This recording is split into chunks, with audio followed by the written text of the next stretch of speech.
Nigerian students studying abroad on federal government's bilateral educational agreement scholarship on Wednesday lamented the sudden deduction in allowances by the Federal Scholarship Board.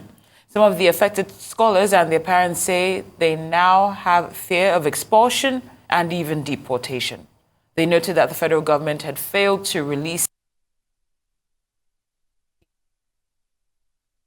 for alternative means of survival in foreign countries.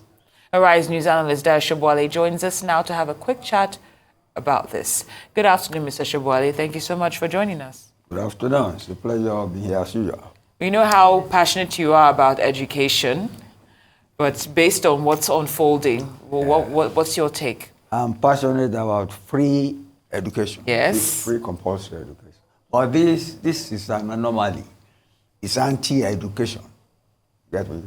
So I'm not happy. I'm not happy about it. If you have students studying overseas, you have an agreement between governments that they have this exchange program and a certain amount should be put down for their upkeep.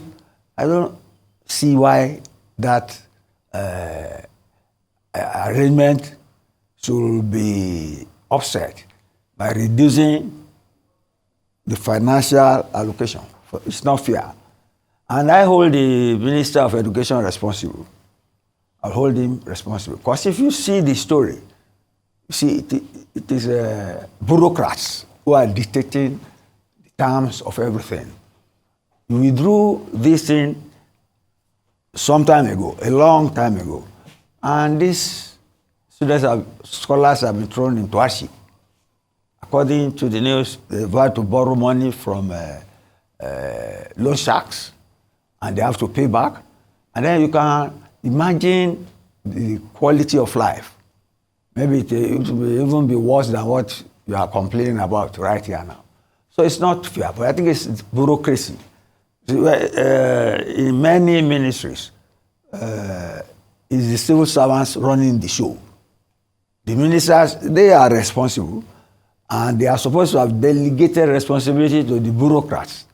But in strategic management, if you delegate responsibility, you don't abandon it, you must monitor it. So I think it's time the Minister of Education spoke out about this, because the buck stops on his table. Let's leave it like that for now. Right. Now, of course, we're all aware of the forex situation that we're currently facing with the value of the naira and so forth. So how do we rescue these people who took on an opportunity during better times, more favorable times, and seem to have now just become unfortunate victims of what's going on with the economy? Is it something worth borrowing money for? Is it something worth going into a deficit in that department for, to see this group through? And should we continue with these scholarships if we can't afford them? No, you see, you are underrating the importance of education. Education is a priority. For education is the key to economic development. The greatest nations in the world, those parading power and economic power, for that matter, are those who invested in education. They are those who invested in, and when you invest in education, you see, the research and the products of education will make your quality of life better. You will even be able to protect yourself and your citizenry better. You saw Netanyahu in the United States yesterday trying to stand shoulder to shoulder with America, because in technological education, Israel is high up there and is giving aid to the United States. And that is because of education. And you see, if we do not promote education, we will not even have peace in our midst. Okay, I was going through the United Nations Education Index. You know, the last 3 nations in the world, they are our neighbors who have military regime now. Mali, Niger, and Burkina Faso.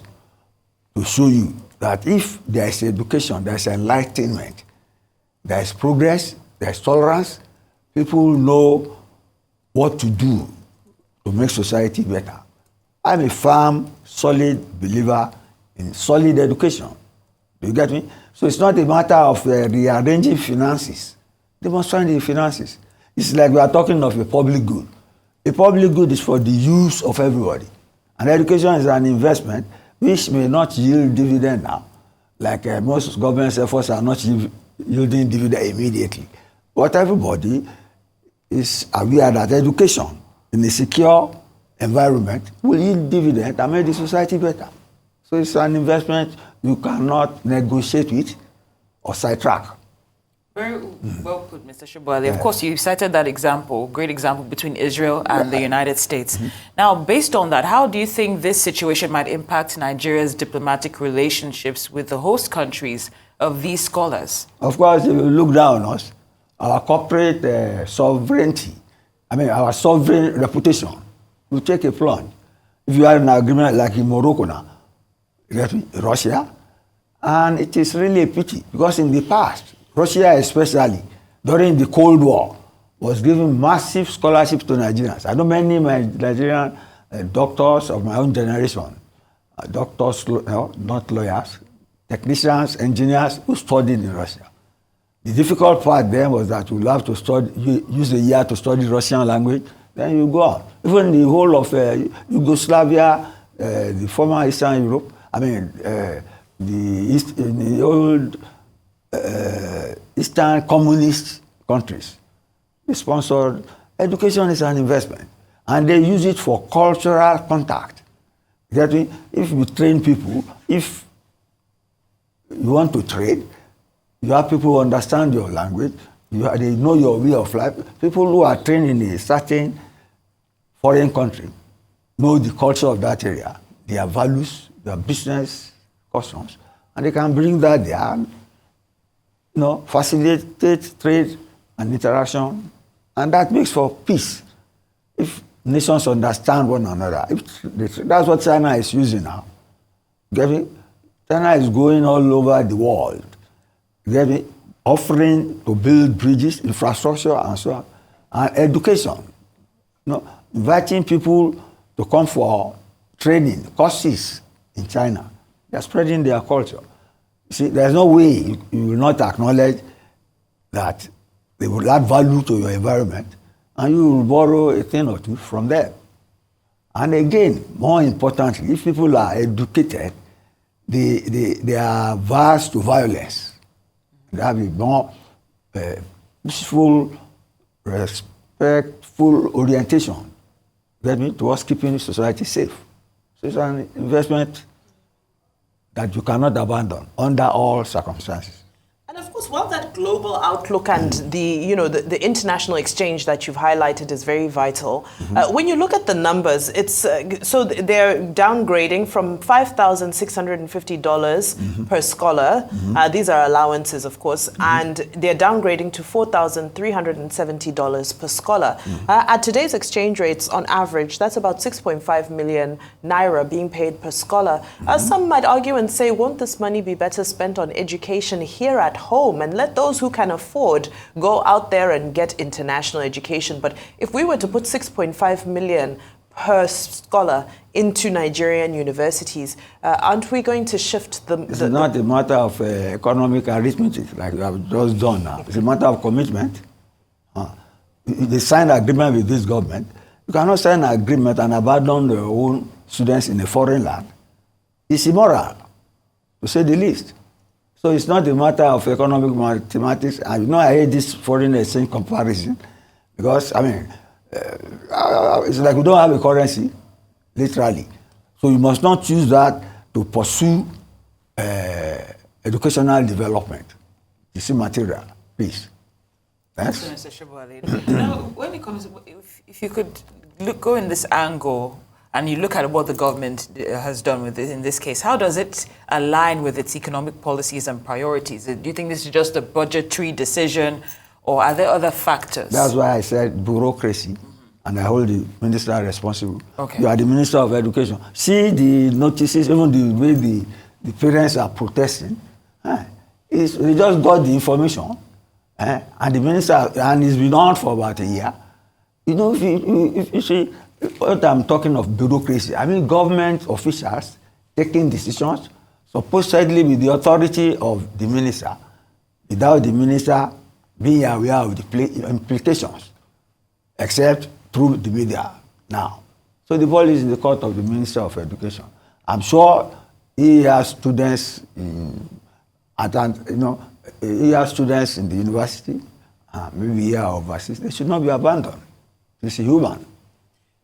Mr. Sobowale, ministries like education, like health, are very tricky ministries because, as much as we're putting pressure on the government to trim their budgets, when you look at those particular ministries, focusing on education as per this conversation, where should the Ministry of Education cut down their budget if we're talking about trying to taper down on spending?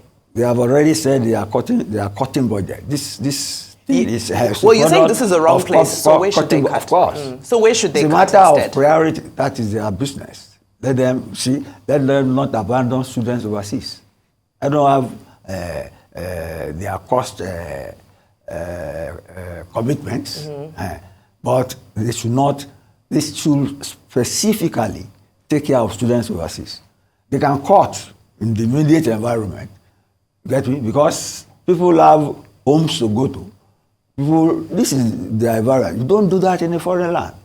But why can't especially in Russia, where it is so cold, why people can die on the streets. What are you trying to say? That no, I'm just saying, why can't they come home? What I'm telling you is that it's a matter of priorities. This argument was used for me when I was in school, when I was arguing on free education, that there are competing priorities that the government must look at. Let government juggle its priorities, but let it know that its future depends on educating its youth. You cannot negotiate that. You will suffer for it later. And that is why I'm not gloating over Mali or all this. They have rock bottom, United Nations Index on education. They are rock bottom. I think we are above that. By the grace of God, we will be very much above that. Because at least some parts of this country have always placed a premium on education. And that's why they are ahead. And I'm proud to belong to a part. Mr. Sobowale, you have to throw that in there. Yeah. Why not? If he doesn't tell them, how will they know? I certainly appreciate this analysis, and I'm sure our viewers do as well. Thank you so much, Arising's analyst, Mr. Dayo Sobowale, for your robust analysis on this subject matter. Thank you.